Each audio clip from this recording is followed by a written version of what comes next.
આમ આદમી પાર્ટીના રાષ્ટ્રીય સંયોજકના નિવાસસ્થાને એક મીટિંગ મળેલી અને આ મીટિંગમાં નક્કી થયા પ્રમાણે આમ આદમી પાર્ટી દ્વારા મને વિસાવદર વિધાનસભાની પેટા ચૂંટણીના ઉમેદવાર તરીકે જવાબદારી સોંપવામાં આવી છે। તે બદલ હું આમ આદમી પાર્ટીના રાષ્ટ્રીય સંયોજક અરવિંદ કેજરીવાલજી, અમારા માનનીય નેતા ઈશુદાનભાઈ ગઢવી, માનનીય શ્રી મનોજભાઈ સોરઠિયા અને અમારી આમ આદમી પાર્ટીના તમામ ધુરંધર કાર્યકર્તાઓનો ખૂબ ખૂબ આભાર માનું છું કે એમના સાથ, સમર્થન અને સહકારથી અમે વિસાવદરની અંદર ફરી એક વખત ઇતિહાસ બનાવવા તરફ આગળ વધીશું। વિસાવદર ભેસાણ જુનાગઢ તાલુકા વિધાનસભા મત વિસ્તારનું એક ખૂબ મહત્વ રહ્યું છે, કારણ કે ગુજરાતના પૂર્વ મુખ્યમંત્રી અને ખેડૂતોના મસીહા કહી શકાય એવા પૂર્વ ખેડૂત નેતા જેઓ આપણી વચ્ચે હયાત નથી એવા કેશુબાપાનું જીવન આ વિસાવદર ભેસાણ વિધાનસભા સાથે જોડાયેલું છે। ત્યારે મને એક બહુ મોટી જવાબદારી સોંપવામાં આવી છે અને એક ગૌરવ લઈ શકાય એવી પણ બાબત છે કે એક સામાન્ય કુટુંબ પરિવારમાંથી આવતા ખેડૂતના દીકરાને, એટલે કે મને, એક નાના માણસને આમ આદમી પાર્ટીએ બહુ મોટી જવાબદારી સોંપી છે। આથી હું વિસાવદરના સૌ ખેડૂતો, વિસાવદર, ભેસાણ અને જુનાગઢ તાલુકા મત વિસ્તાર જે છે એના સૌ ખેડૂતો, યુવાનો, વડીલો સૌનો હું પહેલા તો આભાર માનું છું કે એમણે પણ ખૂબ લાગણી વ્યક્ત કરી છેલ્લા થોડા દિવસોની અંદર કે ગોપાલભાઈ અહીંયાથી ચૂંટણી લડે તો અમે એમને મદદ કરીશું। તો વિસાવદર, ભેસાણ, જુનાગઢ તાલુકા વિધાનસભા વિસ્તારના સૌ ખેડૂતોનો આભાર માનું છું। દોસ્તો, ગુજરાતમાં છેલ્લા લાંબા સમયથી ખૂબ એટલે ખૂબ ખેડૂતો સાથે અન્યાય અને અત્યાચાર થઈ રહ્યો છે। એક બાબતમાં નહીં, અનેક બાબતમાં અન્યાય અને અત્યાચાર થઈ રહ્યો છે અને એક જિલ્લામાં પણ નહીં, તમામ જિલ્લામાં, તમામ તાલુકામાં જેટલો શક્ય હોય તેટલો અન્યાય અને અત્યાચાર ભાજપ દ્વારા ગુજરાતમાં ખેડૂતો સાથે થઈ રહ્યો છે। અને ત્યારે જ્યારે ખેડૂતોને જરૂર પડી છે ત્યારે અમારા માનનીય નેતા ઈશુદાનભાઈ ગઢવી, અમારા નેતા સાગરભાઈ રબારી, અમારા નેતા રાજુભાઈ કરપડા કે હું જ્યારે ખેડૂતોને જે મુદ્દે અમારી જરૂર પડી છે ત્યારે અમે ખેડૂતો સાથે ખભે ખભો મિલાવીને ઊભા રહ્યા છીએ। ગુજરાતનો કોઈ પણ ખૂણો હોય, ખેડૂતોએ જ્યાં અવાજ ઉઠાવ્યો, ખેડૂતોએ જ્યાં અમને સાથ કર્યો, ત્યાં આમ આદમી પાર્ટી હંમેશા ઊભી છે। અમને ગર્વ છે કે અમે ખેડૂતો માટે કામ કરતા, ખેડૂતો માટે દોડતા ભાગતા પક્ષના માણસો છીએ। ત્યારે ખેડૂતોના મુદ્દા ઉપર હંમેશાથી જાગૃત રહેલી વિધાનસભા એટલે કે વિસાવદર, ભેસાણ, જુનાગઢ તાલુકા મત વિસ્તારમાં મને તક આપવામાં આવી છે એ બદલ હું આભાર માનું છું। વિસાવદર અને આખા ગુજરાતમાં સૌથી મહત્વની એક બાબત એ છે કે ગુજરાતમાં ભાજપ એમ માને છે કે ભાજપ ધારશે અને ખરીદી લેશે, ભાજપ ધારે એને ડરાવે, ભાજપ ધારે એને પક્ષ પલટો કરાવે, ભાજપ ધારે એને પૈસાથી ફોડી નાખે। મારી ગુજરાતના ભાજપના તમામ માણસોને ચેલેન્જ છે કે ગુજરાતમાં કોઈ ભાજપની અંદર માયનો લાલ હોય તો આ ગોપાલભાઈ ઇટાલિયાને તોડી ફોડી ડરાવી કે ખરીદી બતાવે, હું જોઉં છું કે કોણ છે। કેમ કે ગુજરાતમાં વિસાવદર, ભેસાણ મત વિસ્તાર એક એવો વિસ્તાર છે કે જેણે ક્યારેય સત્તાની સામે ઝૂક્યા નથી, સત્તાથી એ લોકો ડર્યા નથી, અડીખમ હંમેશા એ લોકો સત્તાની સામે ઉભા રહ્યા છે અને લડ્યા છે। પરંતુ ભાજપના લોકોએ દર વખતે વિસાવદર, ભેસાણ, જુનાગઢ તાલુકા મત વિસ્તારના લોકોની સાથે દગો કર્યો છે। દર વખતે ભાજપે ખેડૂતો ઉપર અત્યાચાર અને તાનાશાહી કરી છે, દર વખતે ખેડૂતોને દબાવી દેવાની, ઝુકાવવાની કોશિશ કરી છે, છતાં પણ વિસાવદર, ભેસાણ વિસ્તારના ખેડૂતો સત્તા સામે ઝૂક્યા નથી, ડર્યા નથી અને સહેજ પણ આગળ પાછળ થયા નથી। અને એટલે આ વખતે અમારી ચેલેન્જ છે ભાજપ વાળાને કે ગોપાલભાઈ ઇટાલિયાને તોડી ફોડી ડરાવી ધમકાવી કે લલચાવી બતાવે જો કોઈ માયનો લાલ હોય ભાજપમાં તો અમે વિસાવદરના ખેડૂતોનો અવાજ બનવા માટે, વિધાનસભાની અંદર એક પ્રશ્ન પૂછી અને જવાબ માંગવા માટે, ગુજરાતના ખેડૂતોના આંસુ લૂછવા માટે, વિસાવદર, ભેસાણના ખેડૂતોના હક અધિકાર માટે થઈ અને આ ચૂંટણીમાં ઝંપલાવાના છીએ।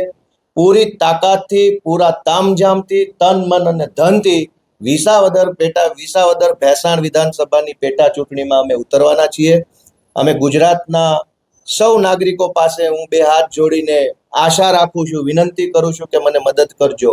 જે લોકો આમ આદમી પાર્ટી સાથે હોય કે ન હોય, પણ જે લોકો ગુજરાતનું ભલું ઈચ્છતા હોય, જે લોકો ગુજરાતના ખેડૂતનું સારું ઈચ્છતા હોય, જે લોકો એમ ઈચ્છતા હોય કે ગુજરાતની વિધાનસભાની અંદર ખોખારો ખાઈને ભાજપને પ્રશ્ન પૂછવામાં આવે, એવું જે લોકો ઈચ્છતા હોય એ તમામ જ્ઞાતિના, તમામ ઉંમરના સૌ વડીલોને, સૌ યુવાનોને હું વિનંતી કરું છું કે મારા સમર્થનમાં, ગુજરાતના ખેડૂતોના સમર્થનમાં તમારાથી જેટલો સમય ફળવાય એટલો સમય તમે વિસાવદર ભેસાણ વિધાનસભામાં આવજો.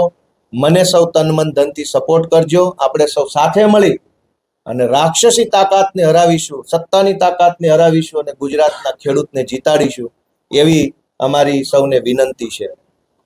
ગોપાલભાઈ, ભૂપતભાઈનું એક નિવેદન ગઈકાલે સામે આવ્યું છે. તેવું કહી રહ્યા છે ગઠબંધનમાં કોંગ્રેસ સાથે ગઠબંધનનો બહુ મહત્વપૂર્ણ પ્રશ્નનો જવાબ, સારો પ્રશ્ન છે કે જે દિવસે વાવ વિધાનસભાની ચૂંટણી, પેટા ચૂંટણી આવતી હતી, વાવ બેઠક ખાલી પડી, એ સમયે વિસાવદર બેઠક પણ ખાલી હતી અને એ સમયે આમ આદમી પાર્ટી અને કોંગ્રેસ વચ્ચે નક્કી થયેલું, બેઠક થયેલી, ફાઇનલ થયેલું કે વાવ વિધાનસભાની ચૂંટણી કોંગ્રેસ લડશે, ત્યાં આમ આદમી પાર્ટીને ઉમેદવાર રાખે અને વિસાવદરની ચૂંટણી જ્યારે આવશે ત્યારે આમ આદમી પાર્ટી લડશે, કોંગ્રેસ ઉમેદવાર ઉભો નહીં રાખે. આવી વાત એ સમયે થયેલી અને અમારી વચ્ચે જે કાંઈ ડિસ્કશન ને ફાઇનલ થયેલું કોંગ્રેસ ને આમ આદમી પાર્ટી વચ્ચે, એ પ્રમાણે અમે અમારી ફરજ નિભાવી છે. અમે વાવની ચૂંટણીમાં કોઈ ઉમેદવાર ઉભો રાખ્યો ન હતો. એટલે અમને આશા છે, વિશ્વાસ છે કે જે વાત અમારી પહેલા ફાઇનલ થઈ ચૂકી છે કોંગ્રેસ સાથે, એ પ્રમાણે વિસાવદરમાં કોંગ્રેસ ઉમેદવાર ઉભો નહીં રાખે. ઓકે, કે ખેડૂતો સાથે અન્યાય અને અત્યાચાર કરવા માટે ભાજપ ટેવાયેલી છે. આ જ વિધાનસભા મત વિસ્તારમાં વિસાવદર ભેસાણની એપીએમસી ની અંદર ભાજપના લોકોનો કબજો છે. એટલે એપીએમસી માં કોઈ ખેડૂત પોતાની મગફળી, પોતાના ચણા, ઘઉં કે તુવેર લઈને જાય તો એપીએમસી માં બેઠેલા ભાજપના માણસો એ ખેડૂતનું શોષણ કરે છે, ખેડૂતને અન્યાય કરે છે અને ખેડૂત ઉપર ખૂબ જુલમ કરે છે. શું કામ? કેમ કે ભાજપ છે એ ખેડૂત વિરોધી માનસિકતા ધરાવતી પાર્ટી છે. આ વિસાવદર ભેસાણ મત વિસ્તારના સીમની અંદર જંગલી રોજ અને ભૂંડનો એટલો ભયંકર ત્રાસ છે કે ખેતી કરવી કે ભૂંડ ભગાવવા માટેનું કામ કરવું, છતાં પણ ભાજપના માણસોને કોઈ ફરક પડતો નથી, કારણ કે ખેડૂત વિરોધી માણસો છે. આ વિસાવદર ભેસાણ મત વિસ્તારની અંદર હાલનો સૌથી સેન્સિટિવ મુદ્દો ઇકો સેન્સિટિવ ઝોનનો મુદ્દો, કે જેમાં વિસાવદર તાલુકો, ભેસાણ તાલુકો અને જુનાગઢ તાલુકો, ત્રણેય તાલુકાની હજારો એકર જમીન, હજારો વીઘા જમીન ખેડૂતોની આ ઇકો સેન્સિટિવ ઝોનમાં નાખી દેવામાં આવી છે. ખેડૂતો વિરોધ કરી રહ્યા છે પણ ભાજપ એમની વાત સાંભળતી નથી. અને ઇકો સેન્સિટિવ ઝોન હોય કે ન હોય, જંગલ ખાતાની કનડગત વિસાવદર, ભેસાણ અને જુનાગઢ તાલુકામાં જે થઈ રહી છે એનો કોઈ હિસાબ નથી. કોઈ ખેડૂતના ખેતરમાં નીલગાય મરી જાય, કોઈ ખેડૂતના ખેતરમાં કોઈ જંગલી બીજું પશુ પક્ષી મરી જાય, કોઈ ખેડૂતના ખેતરમાં કશું થાય તો જંગલ ખાતું જાણે ખેડૂતોએ મોટો અપરાધ કર્યો એવી રીતે હેરાન પરેશાન કરે છે, ખોટા દંડ આપે છે, ખોટા કેસ કરે છે, ખેડૂતોને જુલમ કરે છે, આવવા જવાના રસ્તાઓ બંધ કરી દે છે. તો આ તમામ સમસ્યાઓ સામે વિસાવદર ભેસાણના હજરબમ ખેડૂતો વર્ષોથી લડી રહ્યા છે.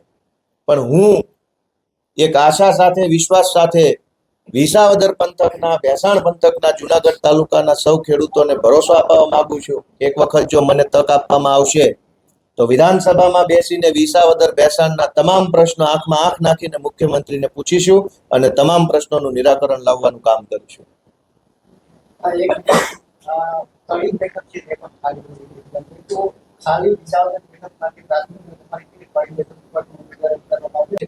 ફરક નથી જ પડવાનો તો શું કામ કહેવા આવે છે? એને સામે આવીને નિવેદન આપ્યું એનો અર્થ જ એ છે કે ફરક તો બહુ પડે છે પણ બોલી શકાતું નથી જ ફરક પડતો તો ઇગ્નોર કરવી જોઈએ. અવગણો અમારી વાતને, અમારી જાહેરાતને એટલી સિરિયસ શું કામ લે છે? ફરક તો ખૂબ ઊંડે સુધી પડ્યો છે. મૂર્તિયા મળતા નથી. ભાજપને હાહાકાર મચી ગયો છે ગઈકાલથી. ભાજપની કોઈ ટિકિટ લેવા તૈયાર નથી. અંદર ખાને એકાબીજાને ધક્કા મારે છે, તું લઈ લે, તું લઈ લે.